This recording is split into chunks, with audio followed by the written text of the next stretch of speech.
Commander, welcome aboard the Helicarrier. The engines may hum, the lights may flicker, but tonight something is stirring beneath the decks. A team risen from the grave, forged from death itself, has returned to haunt the Alliance war. Hard, no cash to spend, free to play till the very I'm talking, of course, about the Undying Team, a terrifying blend of dark science, sorcery and sheer brute strength. Led by Hela, the goddess of death herself, and powered by a squad of zombies who refuse to stay down. And in this build guide, we're diving deep into what makes this team one of the most relentless war squads in Marvel Strike Force. We'll break down each character's role, the best ISO 8 classes, T4 priorities, and where your precious resources are best spent, even if you're building them from beyond the grave. So grab your torch, Commander, and follow me downstairs, because it's time to resurrect your Undying Team and unleash chaos on the enemy Helicarrier. Alright, Commander, first up, the man, the myth, the metallic corpse himself, Zombie Man. He is your undead damage dealer and an engine for the Undying Team, filling speed bars, controlling the enemy and making sure anyone he kills stays dead. His basic repulsive blast is going to attack the primary target and apply bleed. It mind controls them to attack the most injured enemy. It also fills the speed bar for all summoned undead Asgardians by 30%, and anyone killed by this attack cannot be revived, which fits this theme very nicely. The T4 upgrade adds 2 stacks of bleed and gives 50% damage to the controlled character on war offense. But honestly, for me, this one's a skip. The extra bleed and the bonus damage don't justify the T4 materials. And if you're seeing him use his basic a lot, something's already gone wrong. Next up, his special Undead Barrage. This one slaps, attacking the primary target for big damage and applying bleed, disrupted and ability block, all for 2 turns. He also mind controls that target to attack the most injured enemy, gives his undead Asgardians a speed boost, and even nudges Hela forwards by 10%. The T4 here, in my opinion, is an essential one. On war offense, if Hela is an ally, it adds trauma for 2 turns to the primary target and gives Zombie Man safeguard for 2 turns. That combo is huge, locking down the enemy and keeping himself protected whilst Hela is going to spread all those nasty effects. This ability is your opening ability. Moving on to his ultimate, Corrupted Unibeam. This attack clears all barrier, hits for massive piercing damage, prolongs all negative effects by 1 turn, and applies defense down to everyone. Oh, and he gets 100% crit chance against enemies with bleed. It's another move that can't be blocked and ensures anyone it kills stays dead. The T4 upgrade adds on war offense. If Hela is an ally, it's going to clear all charged from the primary target and the enemy with the highest resistance. In my opinion, this one is a nice to have. It used to be great when he was countering that Gamma team years ago, but nowadays it's a little more situational. Finally, his passive Undead upgrades. On spawn, he gains defense up, and when any enemy takes damage from bleed, he's going to mind control them to attack the most injured target. If Hela's alive, he revives automatically, and on war offense, the whole team benefits. Defense up, speed up, stun immunity, and even blocking death proofs when he's above 50% health. The T4 here adds a nasty kicker. On war offense, enemies with bleed take an additional 25% damage. This is an essential upgrade. It really gets this team hungry for brains. As for ISO 8, I've always ran Skirmisher on my Zombie Man. I find it helps land those key ability blocks and ensures his debuffs stick, especially since it can synergize beautifully later on with Hela in the fight. Next up, Commander, we've got the unstoppable wall of decaying muscle, Zombie Juggernaut. He is the team's tank, control piece, and resident wrecking ball, soaking up hits, flipping buffs, and spreading bleeds like it's his personal hobby. His basic Decayed Blow applies 2 stacks of bleed, attacks the primary target and chains to one adjacent target for more damage, spreading any bleeds that were on the first target over to the second. On war offense, if that primary target already has bleed, he's going to hit them for an extra 10% of their max health, and this attack cannot be blocked. The T4 is going to add 60% damage to both the primary and secondary targets. Now, in my opinion, this one's optional. If you're building for minimal investment, skip it. But if you've got the extra materials and you want that extra oomph, or you just like watching big numbers, then go ahead and slide it in. His special unstoppable object is his opener, and this one is nasty. He's going to attack all enemies, apply slow for 2 turns, prolong 3 random negative effects on each target, and gains deflect and taunt to draw attention towards him. On war offense, this ability cranks up to 11. It's going to apply trauma to everyone, gaining massive focus and becoming unavoidable and unblockable. The T4 here, in my opinion, is an essential one. It is going to let him flip taunt and immunity on all enemies, adds 90% damage and makes him prolong all those negative effects instead of just random ones. That is massive. If an enemy spawns with a pre-taunting tank, poof, they're going to be open season for the Undying. Next, his ultimate, Crushing Death. He is going to clear all negative effects from himself and heal himself along the way. Then he'll spread bleeds from the primary to adjacent targets before smashing them all for heavy damage with a 30% drain built in. On war offense, he's going to prolong all bleeds and the attack becomes unavoidable. The T4 adds another 100% damage and 20% more drain. Now, if it was just damage, it would be a skip, but that extra sustain, oh yes, give me that sweet, sweet drain.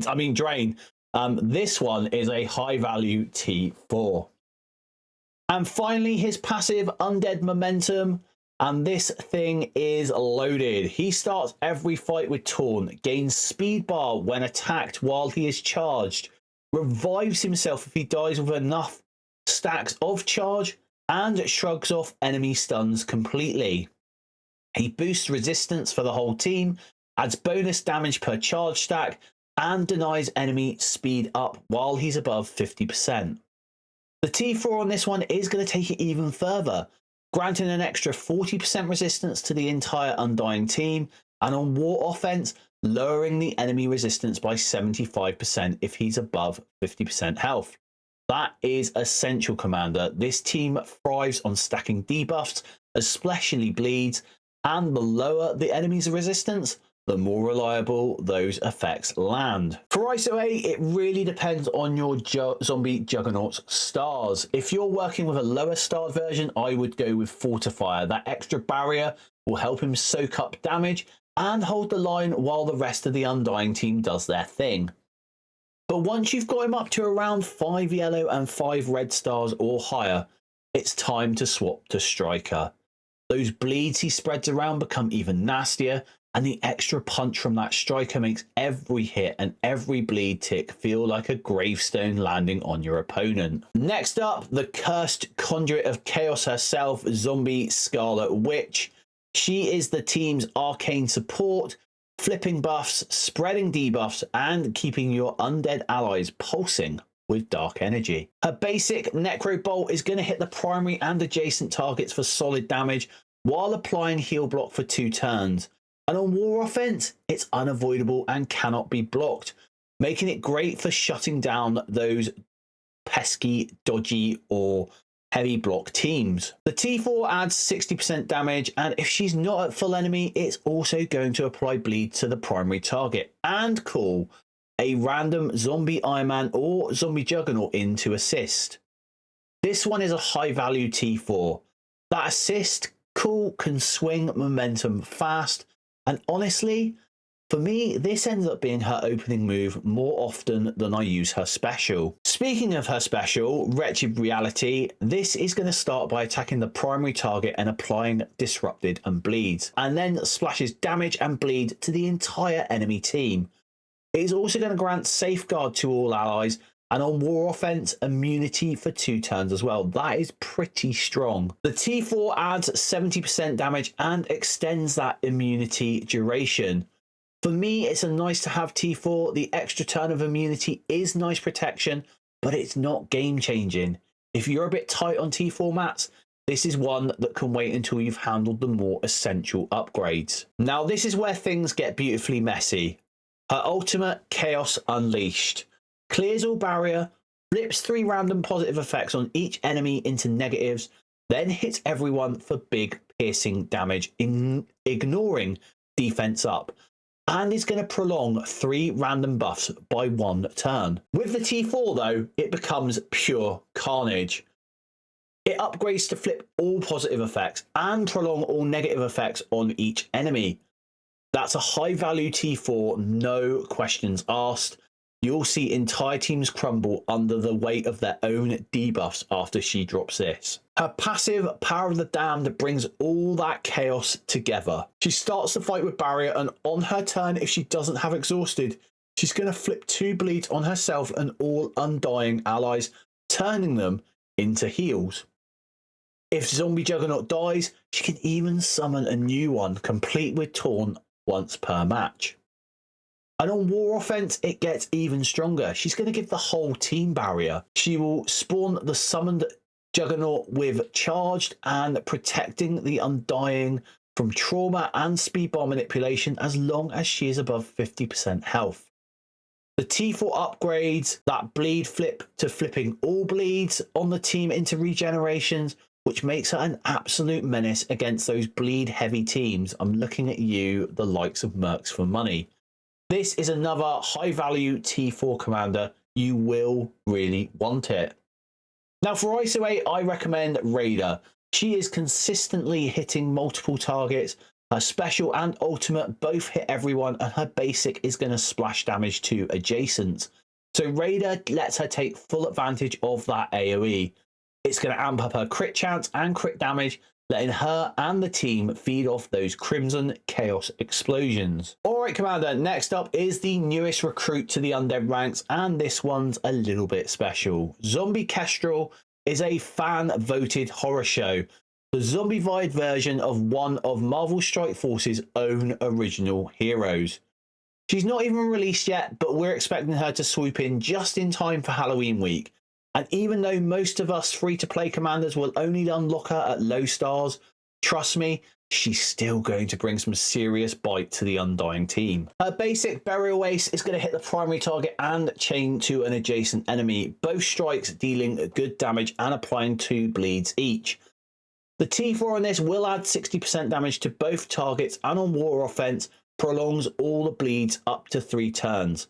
In my opinion, this is a nice to have T4. Not a must do, but if you've already handled the big priorities for the team, it's a solid follow-up that helps maintain pressure through those prolonged bleeds. Her special Rock Tomb deals piercing damage to the primary and adjacent targets, and the first time she uses it each match, she applies Revive once to herself and a random Hela ally, which is fantastic for keeping that linchpin of your team alive. On War Offense, she also clears battlefield effects on your side and replaces them with a new one, Undead Tenacity. That battlefield effect does a lot. It grants deflex, prevents enemies from passive assisting, and boosts your team damage up to 50%, depending on how many enemies have the exposed condition. The T4 also adds a nice bonus. If she's got at least 3 non-summoned Undying allies, it's going to apply Silence for 2 turns to all enemies. Now, Silence isn't the strongest status in the game, but it can still stop some key abilities. So this one is a high value T4. Next, her ultimate, Dimensional Destruction, is pure and utter chaos. She gains offense up, clears all barrier and positive effects on the primary target, applies bleed, defense down and slow, and then slams them with big piercing damage. On War Offense, she's also going to reduce the duration of all positive effects by 2, which means even safeguarded enemies lose their turns of buffs. The T4 on this is an essential upgrade. It's going to add trauma for 2 turns and another 120% piercing damage. That's massive. Her passive, Dimensional Shambler, is what ties the whole kit together. Each turn, she's going to heal herself, clear debuffs, and if she removes anything, she's going to heal even more. On enemy turns, if an enemy with bleed is attacked, she's going to ping the most injured enemy for bonus damage and apply exposed. And she even hits enemy summoners automatically. On war offense, this is going to get ridiculous. She's going to clear charged from all enemies at the start and apply bleed. And if she's with a full Undying squad, she also applies trauma to everyone right out the gate. Enemies with bleed can't gain barrier or charged, and while she's above half health, your team is immune to ability block and prevents enemies from gaining safeguard. The T4 doubles the damage on her passive pings from 150% to 300%, and that makes this an absolutely essential T4. For ISO 8, I'm recommending Raider, just like her living counterpart. She's already got built-in crit chance and crit damage from her passive, so Raider amplifies that beautifully. Plus, with all those out-of-turn pings, you've got a good chance to crit often. This finally brings us, Commander, to the Goddess of Death herself, ruler of Hell, and the one who commands this army of the undead, Hela. She's the reason this team exists. She's their leader, their engine, and their connection to the afterlife. Every time you see a zombie rise on the battlefield, it's normally because of her. Her basic Black Blade attacks the primary target, flipping a death proof, and then hits the most injured enemy with piercing damage that ignores taunt. And of course, anyone killed by this attack cannot be revived.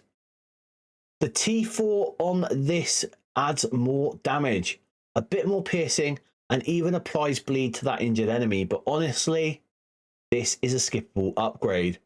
Like Zombie Iron Man, if Hela is resorting to her basic, something's gone seriously wrong. She's meant to be spreading debuffs, not poking the opponent with a sword. Her special Command Undead is a perfect mix of offense and synergy. It attacks the primary target, applying Disrupted and Bleed, and then calls a random non-summoned Undying ally to assist.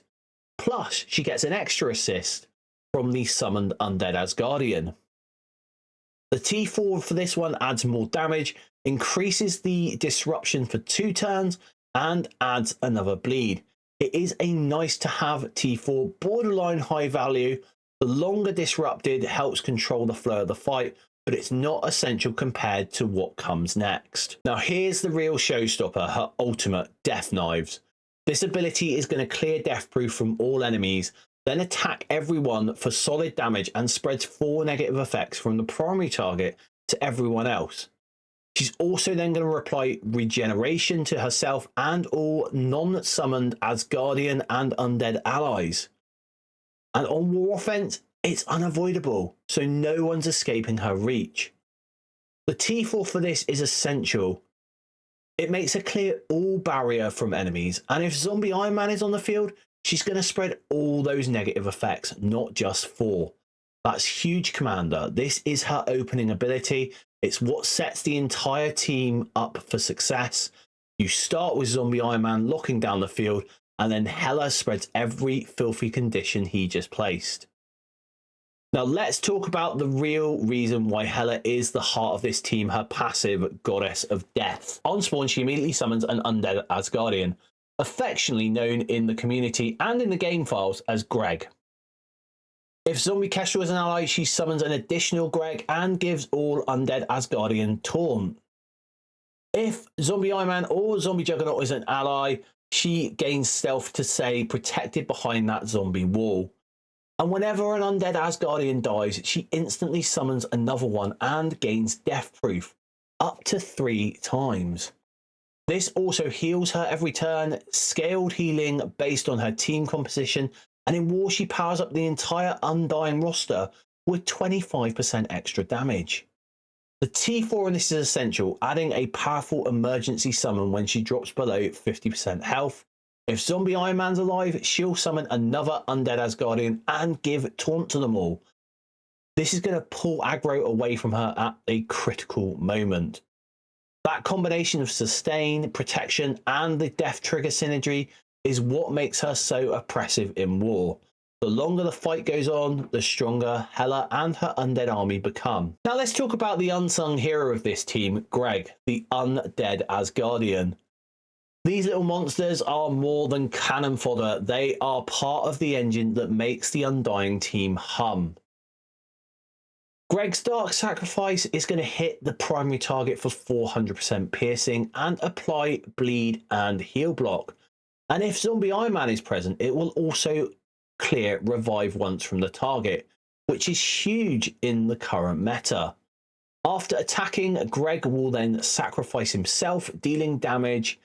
And yes, that self KO counts as a death trigger. His passive Undeath will heal the most injured Undying or Asgardian ally for 180% of his max health when he dies. And it will reduce their speed bar by 10% for all enemies. On war offense, if Zombie Iron Man is on the team, Greg will also gain ability energy at the start of the turn, and when he dies, will flip 2 negative effects into positive effects and grants immunity to all Undying allies. That's why Hela's passive T4 is so critical, Commander. It lets Greg act immediately. He can use his Dark Sacrifice right away and dies by doing it, which triggers that 10% enemy speed bar reduction, giving your team a massive early turn advantage. Remember, in a turn-based game, speed is king, and Hela, with her army of Gregs, is the queen of turn control. I used to run her as a raider, and honestly, that is what Jarvis recommends in game. But with Zombie Iron Man as a skirmisher and both Zombie Scarlet Witch and Zombie Kestrel as raiders, you'll already have plenty of vulnerables on the field. So now I'm going to recommend going Striker on her. She is the last to act in most of the turns, which means she's perfectly positioned to hit into those vulnerables and get those double tap procs, especially since her special calls in a non-summoned undead ally to assist. With 3/4 of her team setting up vulnerables, she'll be landing devastating follow-ups all match. And before we wrap up, Commander, here is the full Undying Team infographic. This has everything we just talked about, the T4 priorities, the ISO 8 classes, along with some level and gear tier recommendations, all in one place. You can find this infographic right now on the Jetson Squad Discord. Links down below in the description. It's the perfect reference if you're looking to build or fine-tune your Undying Team for Alliance War dominance. So, Commander, that's the full breakdown of the Undying Team, how to build them, how to use them, and how to watch your enemies rot from the inside out. If you found this guide helpful, why not drop the video a like and subscribe if you haven't already. It really helps the channel and it lets me keep bringing you more content like this. And if you're hungry for more Alliance War build guides, check out these 2 videos right here.